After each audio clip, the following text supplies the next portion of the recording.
Khensa ku va mpfulele channel ya Matimba Emmanuel Maleki YouTube channel. Kombela mi subscribe ku channel yi kota ku kula ku fana na ti-channel letin'wana. Ni la ku vulavula hi mhaka yin'wana leyiwani, mhaka ya ku tshwa or mhaka ya ku hisiwa.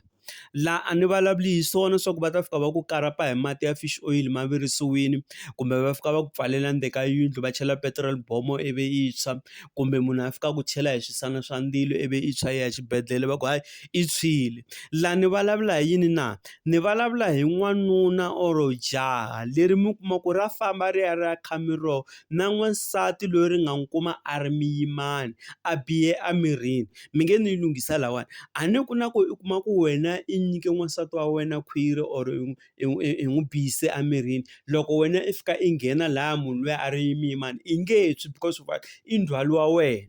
But ni vulavula hi laha wena i fika i nghena endhawini ya munhu loyi a nga biha emirini i khe i nga swi tivi, kumbe i khe i swi tiva, kumbe i ti byela ku laha i ka mina. Kasi wena loko i fika lahaya a hi ka wena i ndzhwalo wa munhu un'wanyana, ivi loko i kha miroho na munhu luya ivi i endla yini? I tshwa i hiseka. Loko i tshwa loko ni vulavula hi ku tshwa i ta vona hi loko munhu wa kona a sungula ku vabya, a pfimba milenge, a pfimba makhwiri, a sungula ku ondza, mi swi vona na n'wina ku milomo na matihlo a ka ha ri swona swona. Hi mhaka i fike a nghena ka ndhawu leyi mi kumaka munhu luya i bihe emirini, ndzhwalo luya a hi wa yena kumbe a hi kwini i lo gezisiwa penati a kha a nga swi tivi.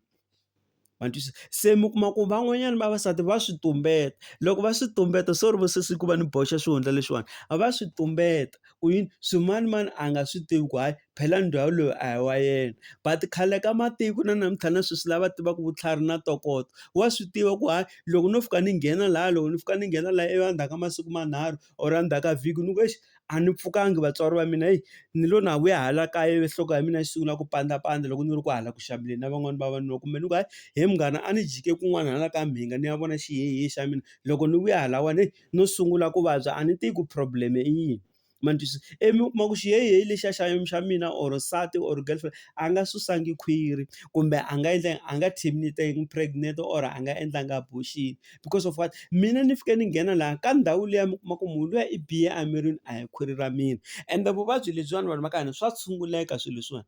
Loko i swi vona ku i yini leyi ivi sungula ku va famba ka tin'anga ta xintu va fika va mi endlela mabodhlele, va mi endlela mirhi ya mitswetswana, na va tikereke tin'wani to ka ni nga ti hlaya hi mavito va swi kota swilo leswiwani va mi tshungula mi hola. Van'wanyana na vakhalabye na vakhegula hi ku langutisa kunene va swi vona ku hayi loyiwani ingaku i tshwini laha a nga nghena kona i nghene ndhawu ya wrong, ivi va ku yisa tin'angeni va fika va ku endlela sweswi va ku endlelaka xiswona.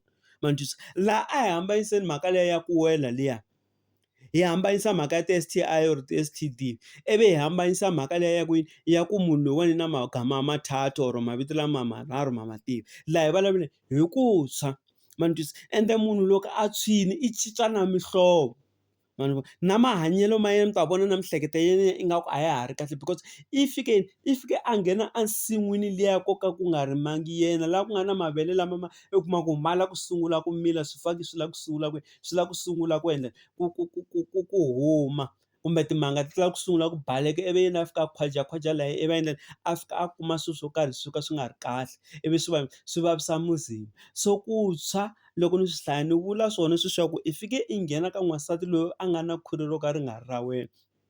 Ma vona? That's why mi kuma ku un'wanyana sorry ku vula marito lamawani, wun'wanyana ya ku yini vavasati i swigevenga, Sathana na yena i fanele a ri n'wansati loko va kha va yimbelela because of what? Va va va kha va nghenisa na wona marito malamaya na lamaya. Ma ni twisisa? Se hi va be careful vavanuna, hi va be careful hi swilo leswiwani hi ku mavabyi lamaya ma ku tshwa swa ku hi kha miroho na n'wansati loyi a nga na ndzhwalo wo ka wu nga ri wena ma dlaya, va hela maxaka hi katsongokatsongo. Dankeni na khensa ku va mpfulele chanele.